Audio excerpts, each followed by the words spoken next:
I started out this talk as hold on, it's going to be a bumpy ride because we're going through all the holiday stuff leading up to Christmas. And as I worked on it, the idea of spiritual empowerment came to me. And that's a better way to start this season, by feeling empowered. And we're going to talk about how you do that. And anything I say about myself is not from me wanting to talk about myself. It's really about you, giving you the opportunity of my experience, and you can try and embody that for yourself and see how that works. But by a show of hands, who is ready for the holidays in here? And who is happy about it? All righty, and then who is not? There you go, I'm with you. And then somewhere in the middle, some of us can go back and forth, like be on the spectrum. There you go. Well, Vance and I live in a neighborhood where one of the neighbors has Christmas lights in her window all year round. And so we see it when we walk the dogs every night. But it looks kind of nice and sweet, and it reminds me of the stories of people putting up a candle in the window when a mariner never made it home.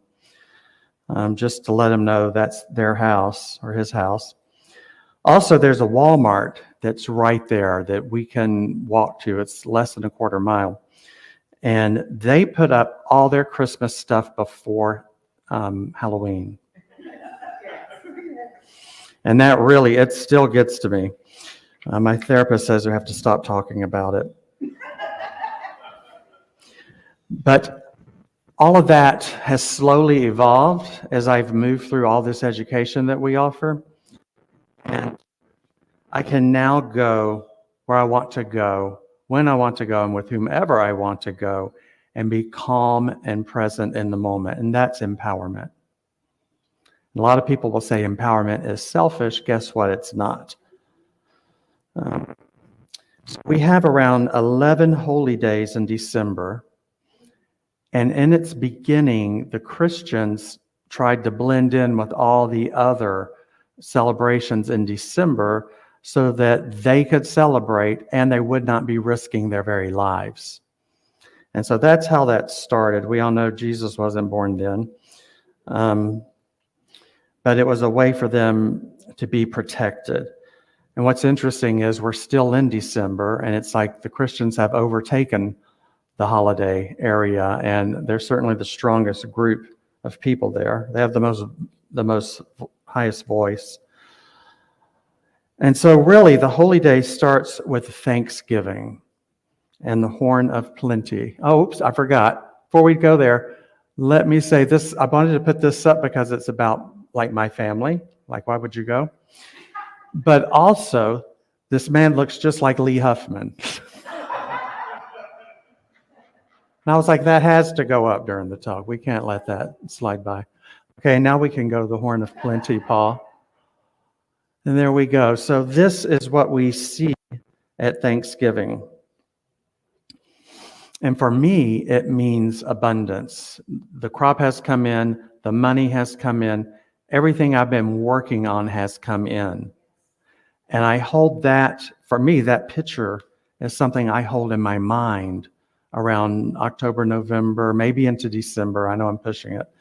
But I use it for myself to have something to focus on, to know that manifestations are here, right here and right now. They're already here. It's just a matter of whether or not I've noticed. And this gives you something good to look at.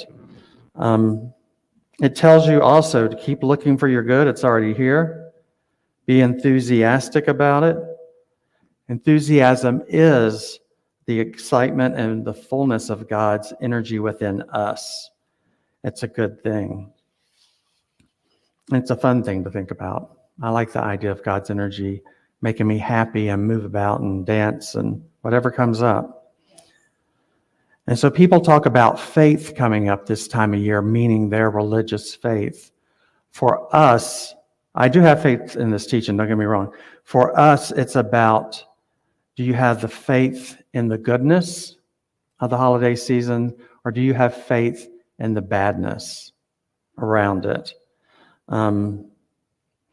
Some people would say or want to argue about it, but we do have the power to control how each of these events unfolds for us. We can do our spiritual work before we go in to be guided and led, and we can even do treatment work. There are people that would question this, but my old teacher, which was David Barrett, would say the law is working 100% of the time. If you're still having a problem, there's nothing wrong with the universe or the law. The law works perfectly. It's responding to you. So you can go out and believe everything's going to fall apart. We're going to have a blow up about Trump at this family, get together. Or it could be anything under the sun. Religion. It could be literally anything. And what I've learned to do is to do what is spiritually correct and not what is socially correct.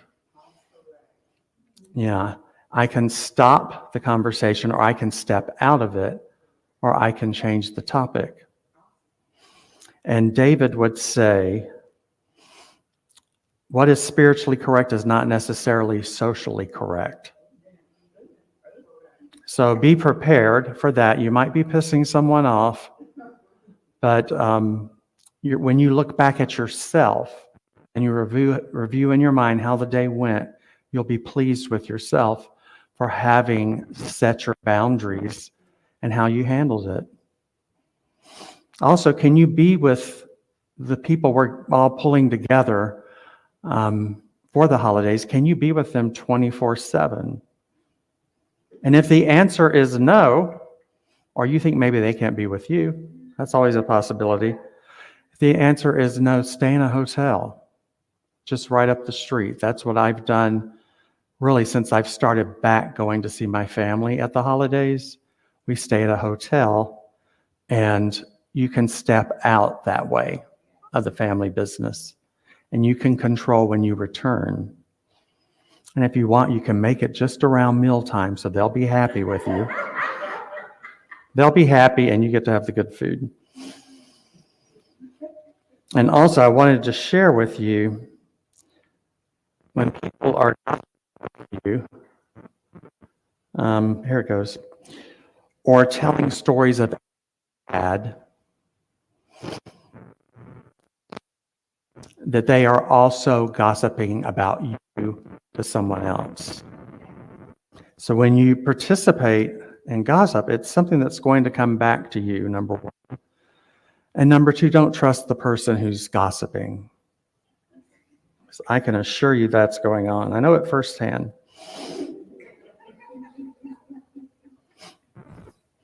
Recently, I was offered a beautiful gift by one of my colleagues that I knew was over $1,000.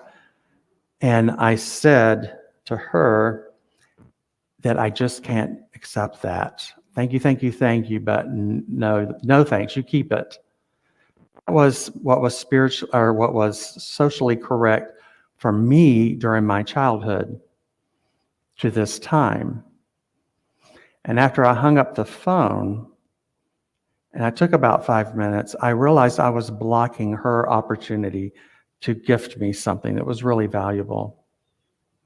And so I called her up and told her so. And she said, "You're exactly right."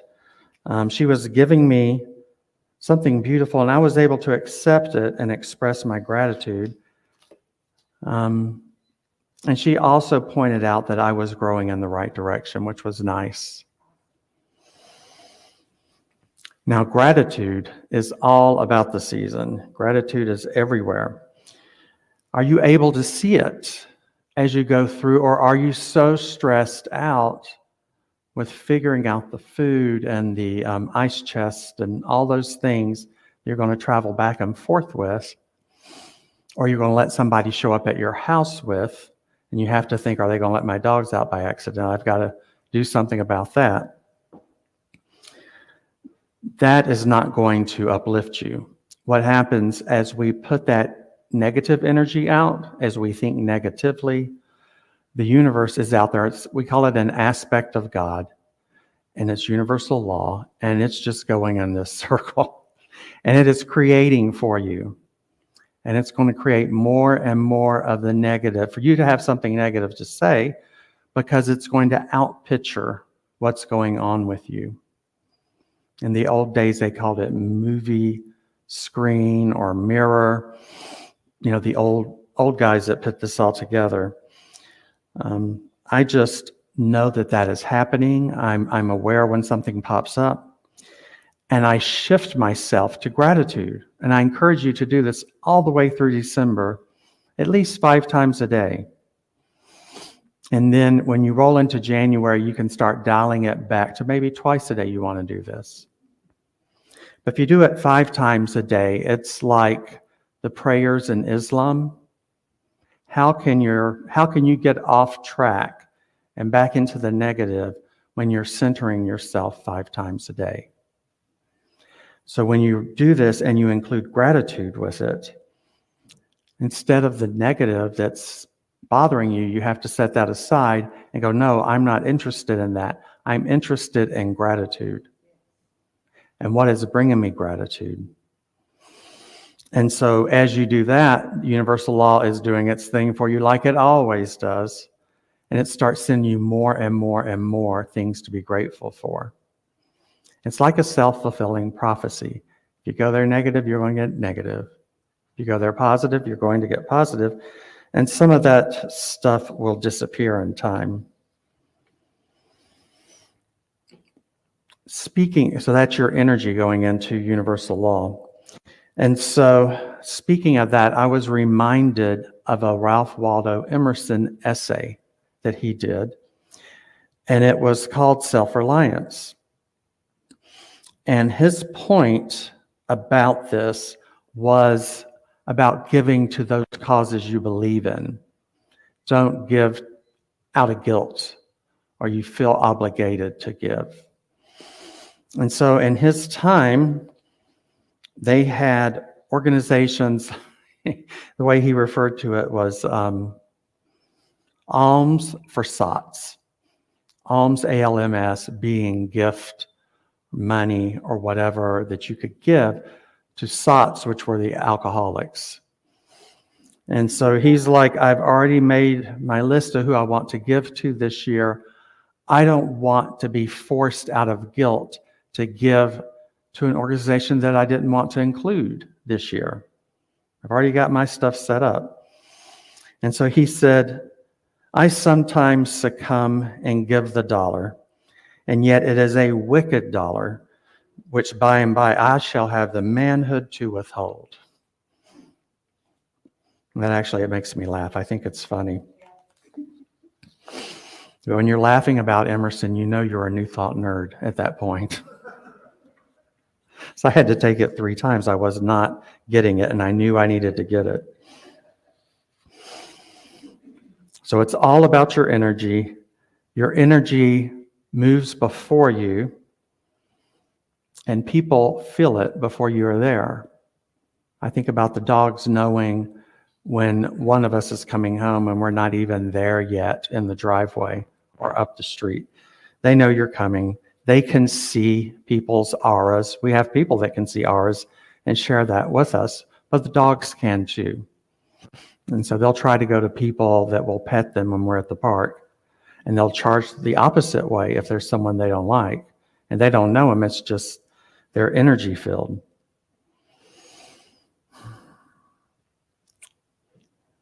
So the gift that Emerson was talking about, it's not for you or for anyone else. You're to be authentic so that you can be happy with yourself when you go back and look at it all over again. Through this teaching, I have learned to become more spiritually aware and more empowered all throughout the year. I hope you're able to use some of these techniques to do the same thing.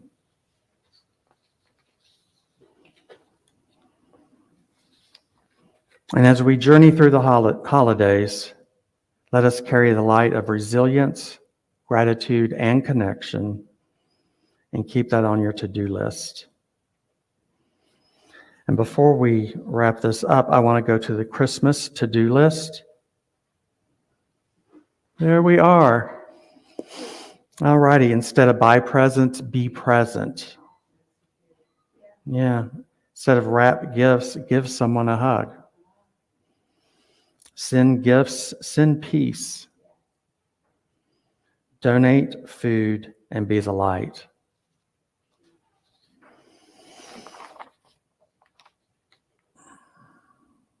And lastly, what we learn through the metaphysical or the new thought teachings is to embrace the power of perspective. How are you seeing what's going on? In fact, I've read that if you can't forgive or you haven't forgiven, when you walk in, say a room, say this room, we're seeing it through the eyes of something that needs to be forgiven. We're not seeing what's really here. Barbara might remind me of someone in my family that pisses me off regularly, right? Or she treats me as less than, not smart enough, not good enough. And so I see that when I walk in, right?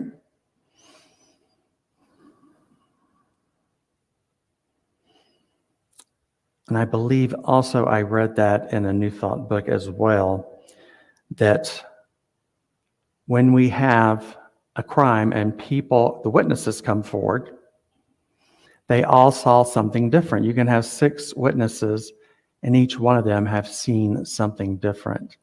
So everything we're looking for, we're looking at it through a filter of our own experience.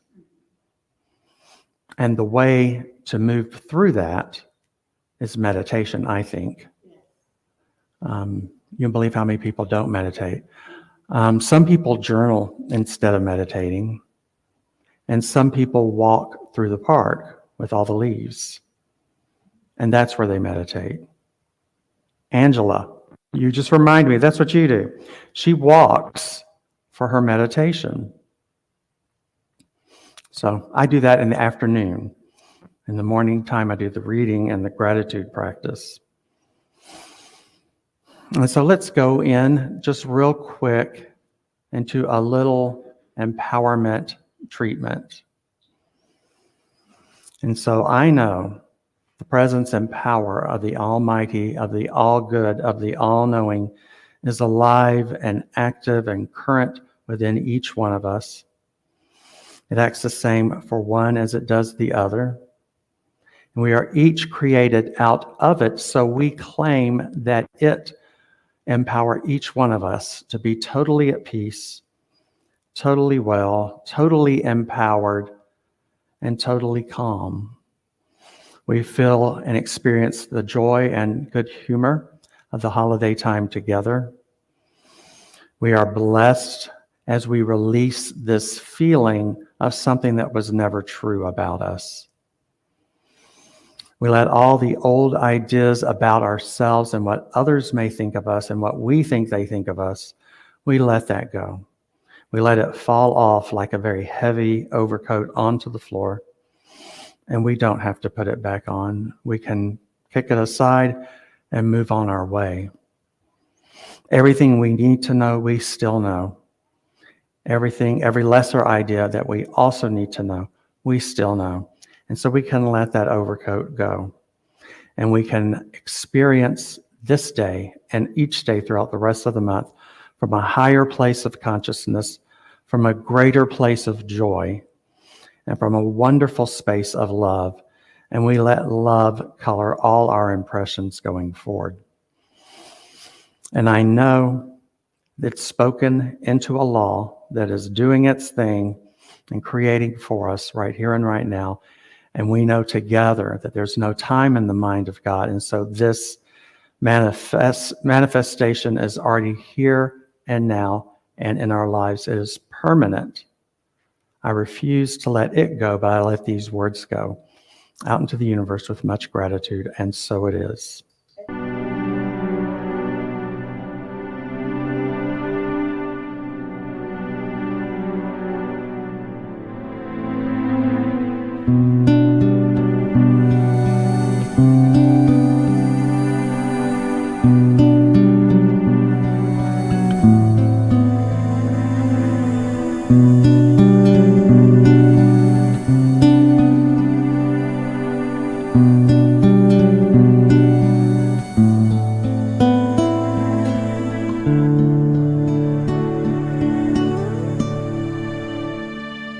In this and every moment, I am safe and all is well. In this and every moment, I am safe and all is well. In this and every moment, I am safe and all is well. In this and every moment, I am safe and all is well. In this and every moment, I am safe and all is well. In this and every moment, I am safe and all is well. I am held, I am whole, I surrender to it all. When I trust and let go, then I know that all is well. All is well. In this and every moment, I am safe and all is well.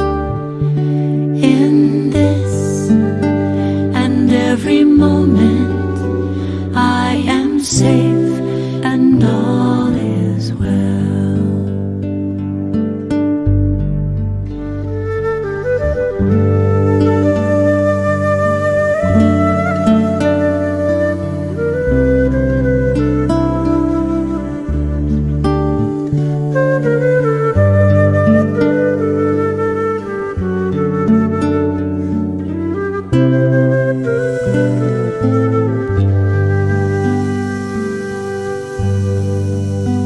I am held, I am whole, I surrender to it all.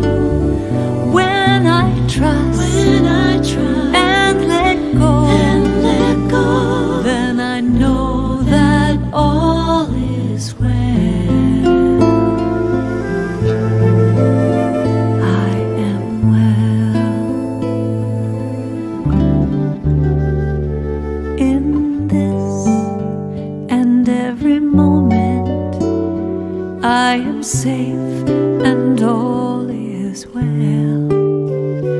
In this and every moment, I am safe and all is well. In this and every moment, I am safe and all is well. In this and every moment, I am safe and all is well. I am safe and all is well. I am safe and all is well.